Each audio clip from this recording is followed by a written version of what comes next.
And that's why I know everything. I'm going to go through this quiz here.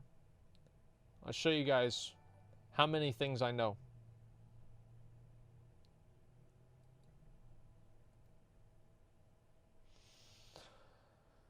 Okay. I'm going to take a drink.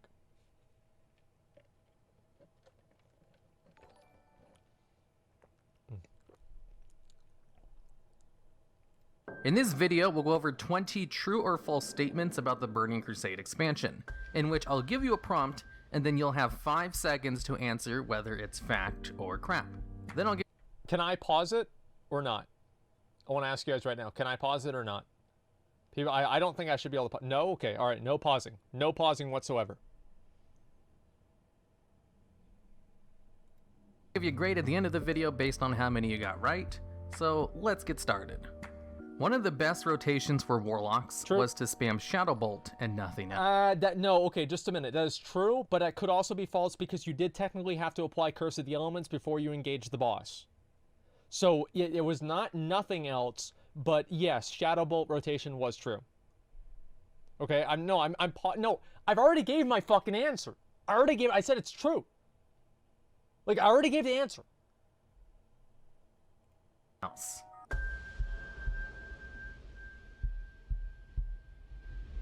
Fact. They had a couple of talents and abilities, including a talent that allowed them to sacrifice their succubus pet, which increased their shadow damage by so much that their highest DPS was literally to just spam Shadow Bolt and nothing else. Those were the days. TBC is when Blizzard removed magic immunities from bosses and resistance gear from raiding. No, false.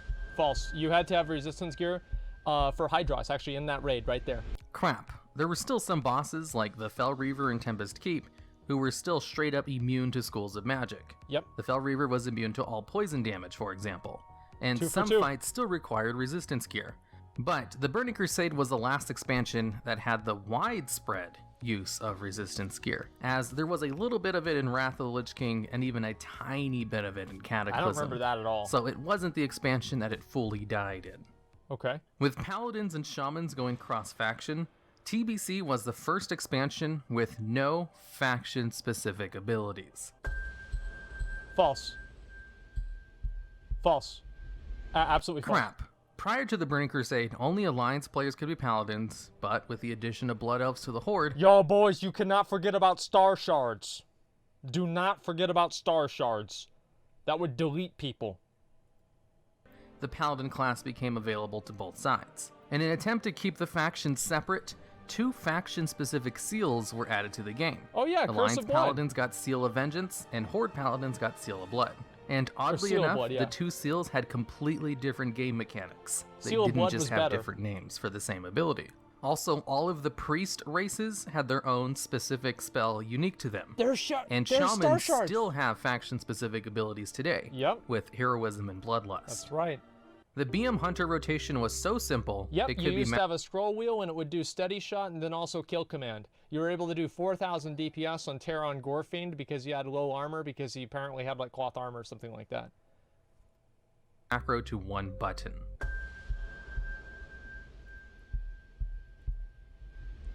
Fact. The BM Hunter rotation was basically just weaving in steady shot with auto shots, and using kill command off cooldown, which wasn't on the global cooldown, and making sure their pet was attacking the same target. All of this could be done on 1 macro at the time, and I'll have that macro on screen if you want to know what it looked like. Alliance players organized a widespread boycott of Alteric Valley because they kept losing to the Horde. No? Fact. Alliance players on a whole organized a boycott of the Battleground in order to bring attention to Blizzard a major flaw of the Battleground that was introduced with the reinforcements mechanic being added to that Battleground during this expansion. With reinforcements, the Horde could just turtle at Iceblood Graveyard and win every time with almost no chance of the Alliance being able to break through. So to solve this problem, Blizzard moved the Horde starting point further back in the map, which made it a lot more difficult for Horde players to pull off the turtle method, and thanks to all of the other Alliance advantages, kind of balance out the Battleground and fix the problem. It fixed the problem and it balanced it back from being about like 50-50 down to 90-10, where Alliance win 90% of the time, which is obviously the way that it was supposed to work from the beginning. I don't remember this being like, I don't know. I think this is like, it's very subjective, right? Like, did they stage a protest? I mean, I don't remember like a protest and, you know, widespread, like, because I queued AV for the entire expansion. That was like all I did, because I would farm honor points and shit just to get gear. So I don't really know if this one's entirely true, but we'll go ahead and I'll take the L for it. It's okay. Problem. Well, kind of. The Battleground still kind of favored the Alliance, a little bit more than it did the Horde after that. At launch, some gear from Karazhan, the first raid of the expansion, was worse than heroic dungeon gear. Big true! Fact. Some pieces of gear from the first raid of the expansion, Karazhan, were actually worse than some pieces of gear from heroic dungeons. Wait, that was item 115? Holy shit, that was really good. Damn. Yeah, wow, what the fuck? Why would anybody want the Forest Wind shoulder pads? Those are trash. So Blizzard put in a buff to the gear later on in the expansion so that it would actually be better. There it is. And give people a reason to run Karazhan over heroic dungeons. Yep. Before the Burning Crusade, gear didn't have any gem slots in them. True. Fact. Jewel crafting was added with the Burning Crusade. I was so worried that would be like gear some kind with of a gem trick slots question. in them wouldn't have existed before jewel crafting. Guild banks were added to the game with the Burning Crusade.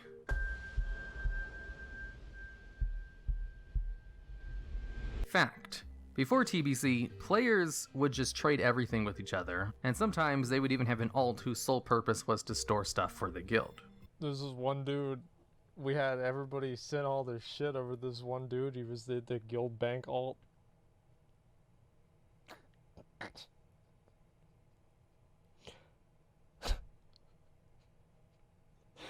Man, we never saw that shit, dude. That shit was gone. That was gone. Never saw that loot again. Inscription, and by extension glyphs, were added to the game no, false. in the Burning Crusade. That was Wrath. Sorry. It was Wrath. Crap. Inscription was added with Wrath of the Lich King. Jewel crafting was added in TBC though, so there was a profession added to the game with this expansion. It just wasn't Remember the glyph system? Those were Kel'Thas great. was unkillable when first available because of a massive amount of bugs and over-tuning. Big true. Fact, there was tons of them, but some of the bugs are kind of interesting, as one of the bugs was solved by another bug. During the intermission phase, all of the ads that died will come back to life. Yeah. But while they were dead, they were still gathering aggro, which meant they would make a beeline for the healers as soon as they rezzed and kill them. And because of this bug, it was impossible to kill Kel'Thas. Until one of the tanks found out that the legendary staff, which drops during the fight, generated a tiny amount of threat whenever it was used. And the staff didn't have a cooldown, or even a global cooldown. So they could spam use the ability in a macro like 20 times per press in order to get aggro on all the dead mobs, which allowed them to counteract this bug with another bug. But they still couldn't kill the fight because of a whole bunch of other things wrong with the fight. This fight was that hard. weren't fixed until an unannounced hot fix later on in the future. The barbershop, which allows you to change your hairstyle, was added with the Burning Crusade. Yeah, I mean, I guess that would be true. Yeah, patch 2.4. Crap. The barbershop was added in Wrath of the Lich King. Okay.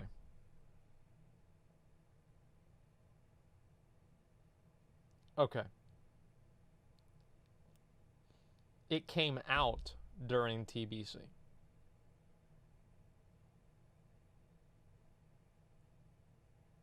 It did. It came out during TBC. The first time I used the barbershop was in Burning Crusade. Can we just all agree? Can we just all agree that I am right? Look, I'm a very technical person.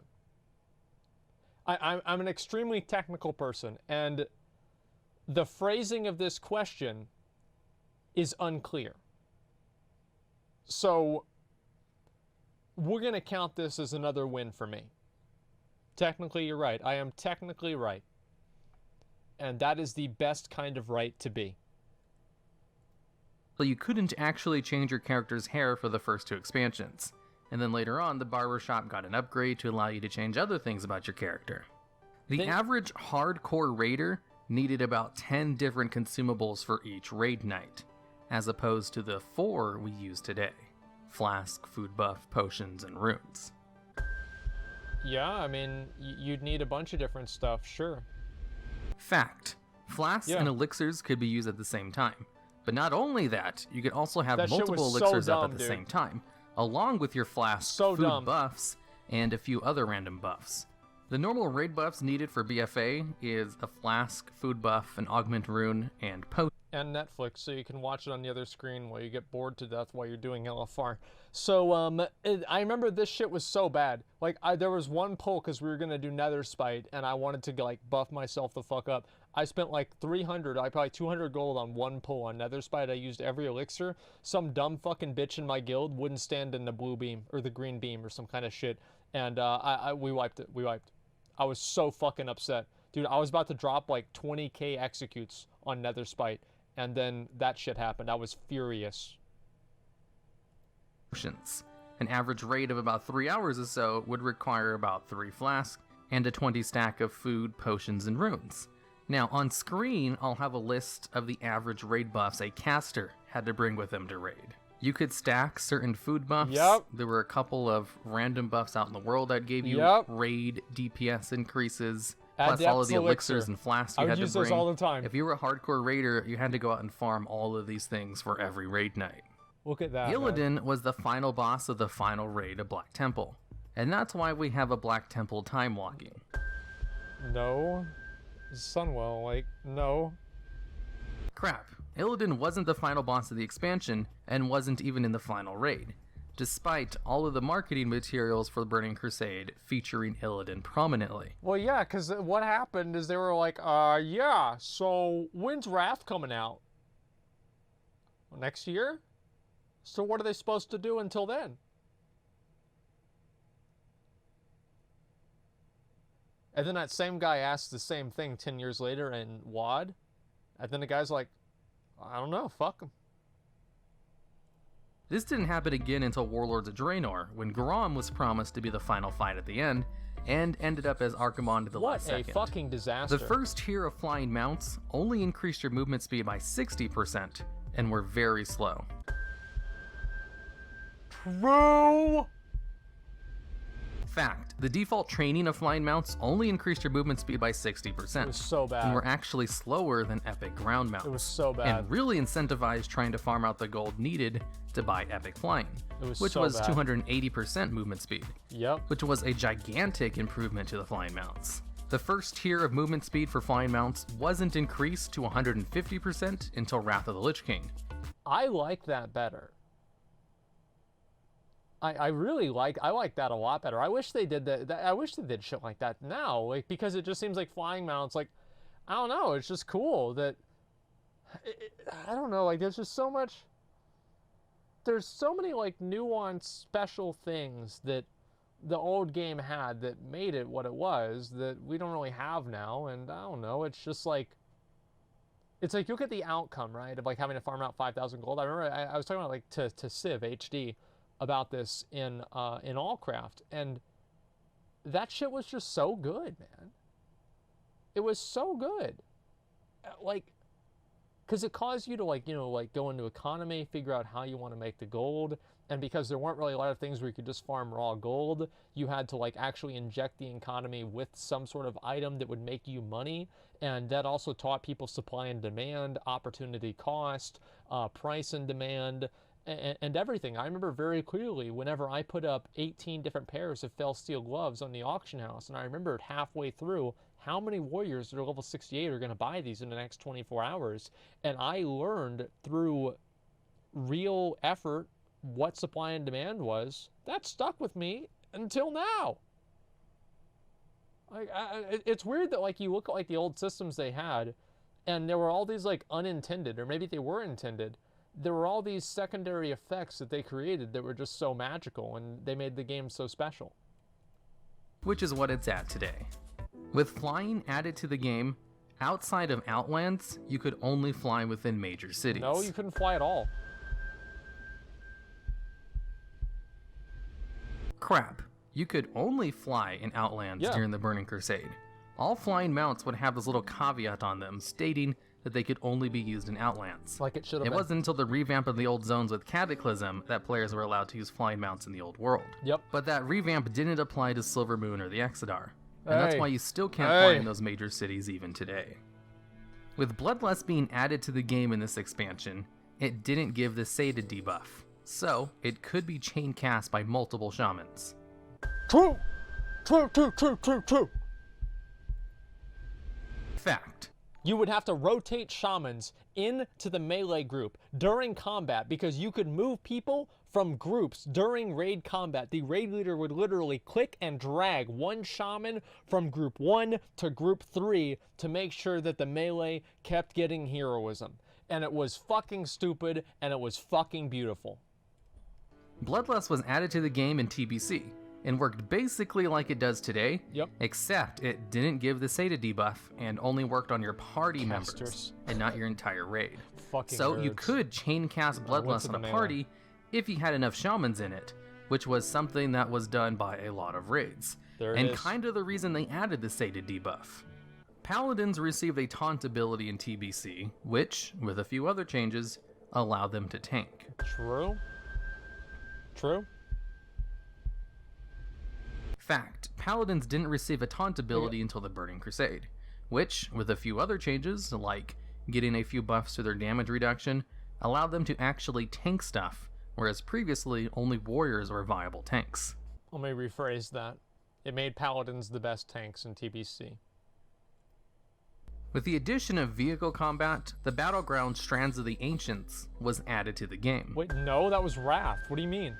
Vehicle combat came out in Wrath. Crap, Strands of the Ancients wasn't added to the game until Wrath of the Lich King. Duh. And also, vehicle combat wasn't added to the game until Wrath. But there was little nuggets of Blizzard experimenting with types of vehicle combat with If we some of the control quests you did in NPCs. Outlands. Yeah. The Burning Crusade had more dungeons added to the game than any other expansion. True. I think. Crap. The Burning Crusade had 16 dungeons, not including any raids. Wrath of the Lich King also had 16 dungeons added, so technically it's tied for the most. But if it's tied for the most, then it would still have the most.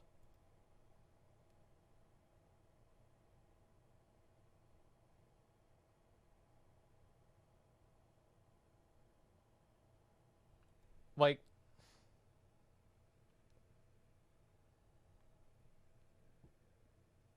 why they have to get me on these technical? Why can't you just have easy questions? Like, yeah, it's tied for the most? Yeah, well then, it's like you can have two people that are in first place. You know what I mean? It's like if you have a basketball competition for free throws, and you get 10 free throws, and two people get 10 balls in the hole, then they're both first place. They both got the most baskets. No, I'm serious. Like it's not even like it's common sense. The reason TBC had so many dungeons was mainly because they reused a lot of the same assets for a lot of the dungeons. That's true. And some of them are located in little clusters where 3 or 4 of the dungeons were right next to each other. I like that. And the point of the game with the most amount of dungeons was Classic WoW, which has like 20 of them, I think. Big true. TBC added a new alchemy lab in the Shadow Labyrinth, keeping true to alchemy labs only appearing inside of dungeons. True. Crap. The Burning Crusade was the first expansion to have an alchemy lab in a major city, as they added one to Shattrath. Before the Burning Crusade, there were only 2 alchemy labs in the game, one in located in Strathmore. Skullomance and the other in Blackwing Lair. Yeah, Skullomance. And alchemy labs were required to create flasks, so having one in a major city I was fucked a up. much-loved convenience, before they removed alchemy lab requirements later on in Wrath of the Lich King. Alright, and that's the end of the quiz. I'll have a grading scale on screen to see how well you did. If you got at least 14 right, you pass. I took your feedback from the last one I did and put in a lot less trick questions. So I hope you guys like it. Yeah, because I kept If getting you'd be mad. interested in a Wrath of the Lich King version of this, I'd love to hear some sample questions down in the comments.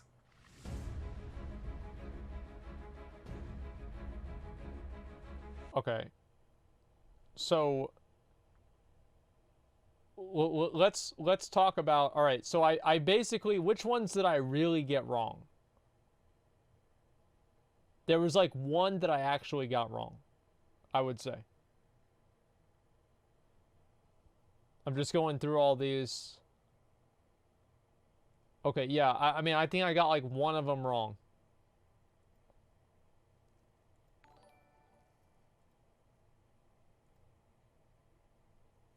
Yeah, I got one wrong. This is the only one that I got wrong.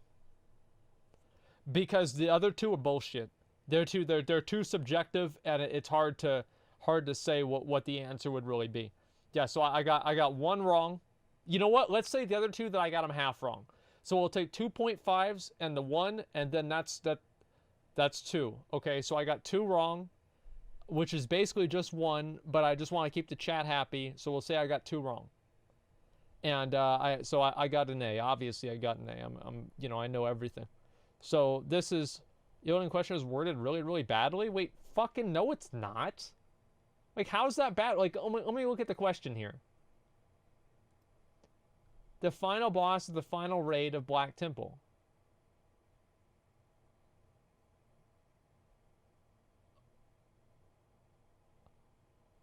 Yeah, that wording is confusing. Never mind. That person's right. Okay. Being tied for first is... Yeah, see, look at this. 2 weeks ago, Zinnik, dude, I'm going to give him a +1. True, dude.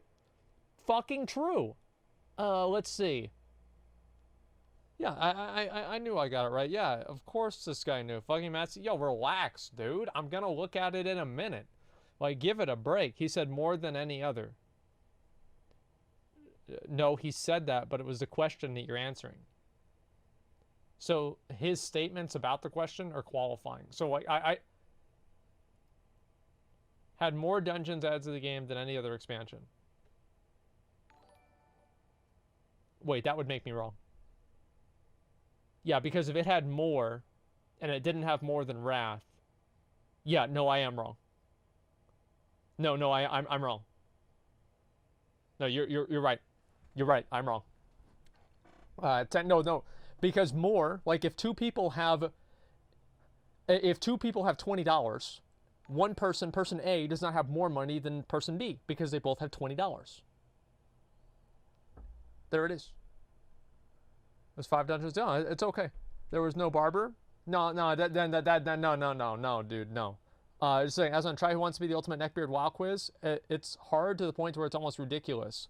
I will not look at it right now because I promised the Mad Season video and I don't want chat to riot, but I will look at it and see how long it is, okay?